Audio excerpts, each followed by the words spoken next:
Olá, meus irmãos e amigos, Gilmar novamente aqui, bem-vindo ao Deeper, nossa plataforma de cursos e conteúdos teológicos aqui da Avenida Bauru. Hoje nós estamos indo para a nossa terceira aula sobre discipulado. Hoje nós vamos retomar um pouco os conceitos que nós falamos lá na primeira aula, sobre o que é ser discípulo de Jesus, sobre o que é discipulado, né? Então eu quero retomar com vocês alguns conceitos. Então, o primeiro conceito que eu quero retomar é aquele conceito que nós finalizamos a primeira aula. Então, o discipulado ele tem dois sentidos básicos aí. O primeiro como ato de seguir a Jesus e continuar se tornando um discípulo de Cristo por toda a vida. E o segundo ato é o ato de fazer com que pessoas, de ajudar pessoas a se tornarem discípulos de Cristo. Então você apontar o caminho em direção a Jesus para essas pessoas. Então, retomando nosso texto de partida, em Mateus 28:19, Jesus disse: fazei discípulos. Então trata-se de uma das poucas vezes que essa expressão aparece no Novo Testamento. Em contrapartida, a palavra discípulo, lembra que ela aparece só no Evangelho de Mateus aproximadamente 80 vezes, Então, essa palavra, tanto no singular quanto no plural, pode ser encontrada inúmeras vezes nos evangelhos e em Atos. Em verdade, os termos discípulo e discipulado foram tão profundamente associados ao ministério de Jesus que, como observa Edward Smith, para os primeiros cristãos, esse termo discípulo tornou-se basicamente sinônimo de ser cristão. Então, ser cristão é ser um discípulo de Jesus, Eu havia comentado isso na primeira aula, mas a impressão que nós temos é que no decorrer dos anos aí na igreja houve essa separação histórica durante a história da igreja, houve essa separação dessas duas palavras, mas para os primeiros cristãos eram basicamente sinônimos. Então Jesus não somente fez discípulos, como nós vemos, mas também encorajou esses discípulos a fazer outros discípulos, E não tomando a si mesmos e suas ideias como modelo, mas pelo contrário, espelhando-se em Jesus e em suas ideias, ou seja, imitando a Cristo. Lembra que nós falamos na última aula sobre sermos cativados por Jesus. Então, quando nós admiramos quem Jesus é, nós somos cativados por Ele, o nosso desejo é imitá-lo, é fazer aquilo que Ele faz. Então, o discipulado começa com o ser cativado por Jesus.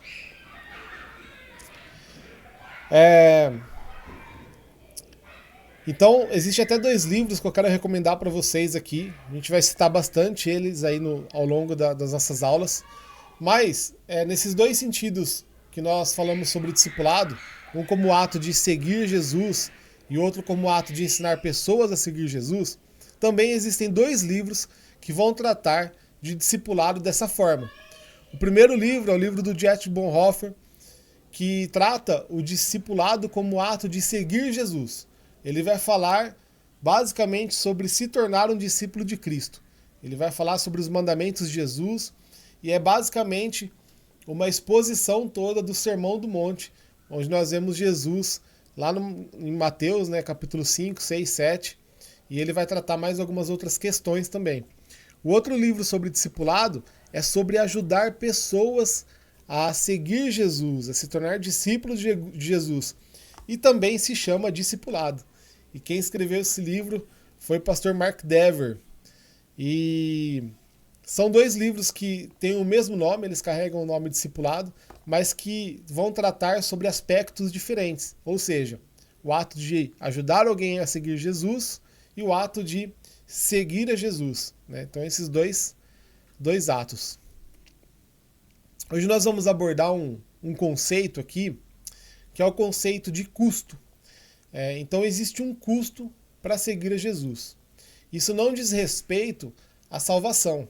A salvação é de graça, obra de Cristo na cruz, não há mérito nenhum nosso, não é por nossos esforços, pelas nossas obras, é Cristo quem fez a sua obra, o seu sacrifício na cruz, e é por meio dessa obra de Cristo que nós somos salvos. Entretanto, existe essa vida de abraçar o discipulado e de viver como Cristo instrui seus discípulos a viverem. Então aqueles que foram salvos, eles vão caminhar nessa vida de discipulado. Eles vão orientar as suas vidas a essa realidade agora. Eles não vão apenas ser salvos, cruzar os braços e esperar o retorno de Jesus. Eles vão desenvolver a sua salvação. Eles vão crescer em estatura e medida do varão perfeito que é Cristo. Então toda a igreja é chamada a esse amadurecimento, a esse desenvolvimento. E quando nós falamos sobre esse custo, nós nos referimos à capacidade que temos de calcular perdas e ganhos com vista a uma tomada de decisão. Então, se nós pararmos para pensar, a todo momento nós estamos fazendo contas, ou seja, calculando custos. Então, se nós, por exemplo, vamos iniciar uma faculdade, nós calculamos. Nós calculamos o tempo que nós vamos precisar estudar, cursinhos para passar em uma pública, ou se vamos iniciar os estudos em uma instituição privada, quanto que eu vou gastar, materiais, idas e vindas, transporte, se vai ser em outra cidade, se não vai. Então nós calculamos o custo disso tudo e tomamos uma decisão. Assim também, quando nós vamos comprar uma casa, um carro, quando nós vamos gastar nosso dinheiro com alguma coisa, então nós estamos a todo momento fazendo contas, calculando custos para tomar uma decisão. Então isso nós fazemos o tempo todo. E em seu célebre Pensamentos, livro Pensamentos, do Blaise Pascal, um filósofo e matemático francês, ele apresentou um interessante argumento acerca do cálculo de custo, conhecido como aposta de Pascal. O argumento é aparentemente simples de entender. Considere o seguinte: se você apostar em X e acertar, ganhará tudo. Se apostar em Y e errar, não ganhará nada e nem perderá nada também. Ora, trata-se de uma aposta entre ganhar tudo com X ou não ganhar e nem perder nada com Y. Em qual das opções seria mais racional apostar? Por que escolher Y se só temos a ganhar com X? Vejamos essa questão a partir de um exemplo mais concreto. Imagine uma discussão entre um cristão e um materialista filosófico, ou seja, um ateu. De um lado está o cristão que defende a existência de vida após a morte, e por isso acredita que aquele que morrer sem crer em Jesus será condenado ao inferno. De outro lado está o ateu, que diz que não existe vida após a morte, e por isso a condenação ao inferno não faz nenhum sentido. Nesse caso, diria Pascal, o cristão deveria perguntar ao ateu se ele calculou o custo de sua decisão espiritual. E por quê? Ora, se o ateu tiver razão, se ele estiver certo, então não haverá vida eterna, tampouco condenação.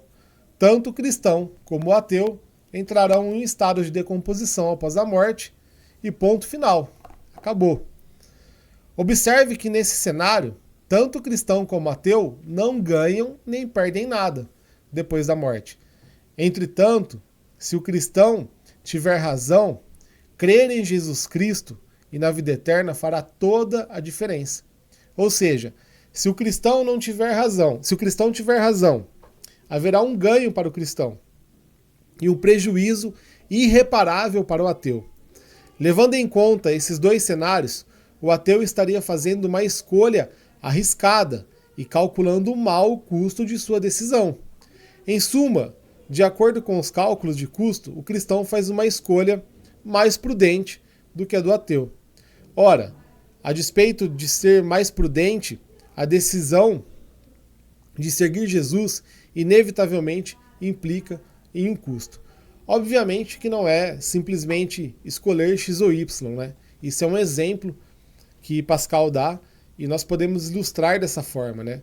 Porque não é apenas crer, mas os nossos hábitos dizem muito sobre aquilo que nós dizemos crer.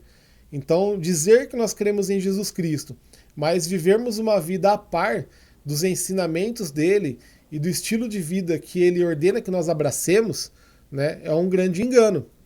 Então, uma pessoa que se diz cristã, ela vai confirmar isso também pelas suas atitudes, pela maneira que ela enxerga a vida, pela maneira que ela vive, né? Então não é uma simples questão de escolha. Entretanto, existe um custo para seguir a Jesus. Eu quero convidar vocês a caminhar comigo aqui em um texto do Evangelho de Lucas, capítulo 14. Nós vamos ler do 25 ao 35. Então, o discipulado como ato de seguir Jesus é uma decisão, portanto tem um custo. E qual é esse custo? Vamos ver o que Jesus diz sobre isso. Então, acompanhe comigo o cenário aqui, onde Jesus vai dizer algumas palavras. Grandes multidões acompanhavam Jesus, e ele, voltando-se, lhes disse: se alguém vem a mim e não me ama mais do que ama o seu pai, a sua mãe, a sua mulher, os seus filhos, os seus irmãos, as suas irmãs e até a sua própria vida, não pode ser meu discípulo. E quem não tomar a sua cruz e vier após mim, não pode ser meu discípulo. Pois qual de vocês, pretendendo construir uma torre, não se assenta primeiro para calcular a despesa e verificar se tem os meios para concluir? Para não acontecer que, tendo lançado os alicerces e não podendo terminar a construção, todos os que a virem zombem dele, dizendo: esse homem começou a construir e não pôde acabar.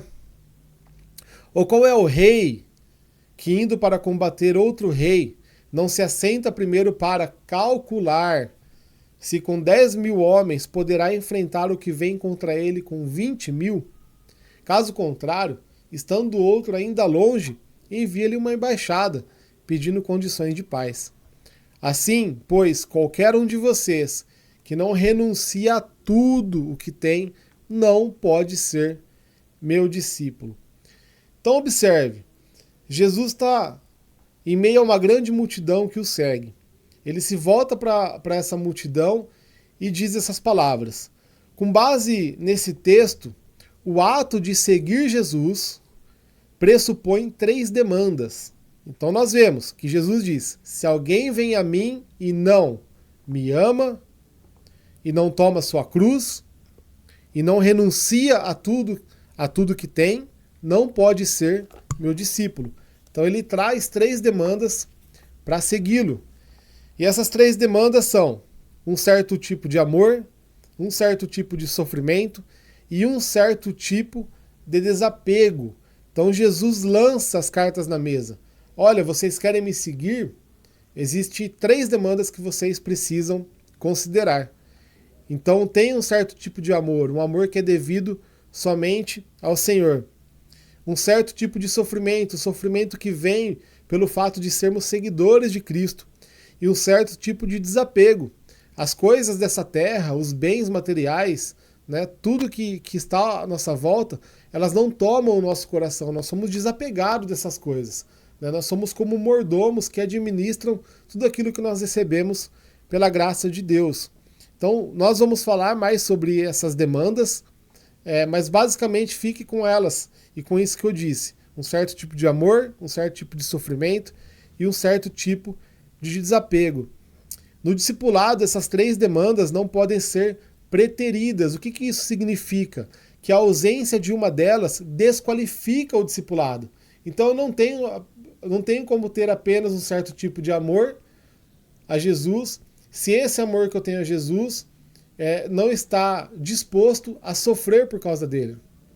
E eu não tenho como ter esse certo tipo de amor por Jesus se as coisas ao meu redor, os bens materiais, as coisas que existem nessa terra, elas tomam meu coração a ponto de eu amá-las e não desapegar delas. Então, uma coisa puxa a outra. Então, para ser um discípulo de Jesus, nós temos que considerar essas 3 demandas. Então, ele sempre conclui essas 3 demandas dizendo: não pode ser o meu discípulo. Quem não pode ser o discípulo? Todo aquele que não levar em conta qualquer uma das 3 demandas indicadas por Jesus.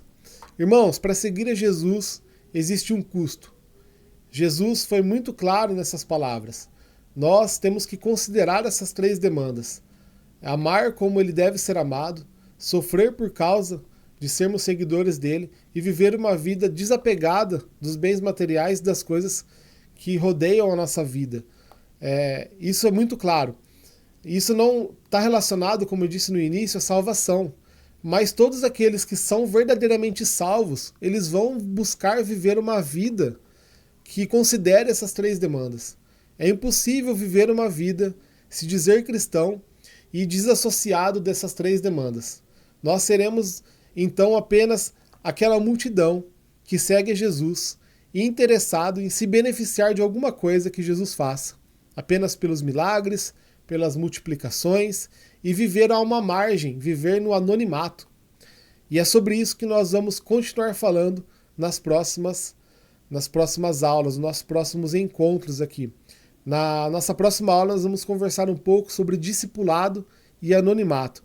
O que faz com que as pessoas não considerem essas 3 demandas e permaneçam às margens de uma multidão sem vir para a luz, sem sair desse anonimato. Então, que você possa considerar e refletir sobre essas 3 demandas.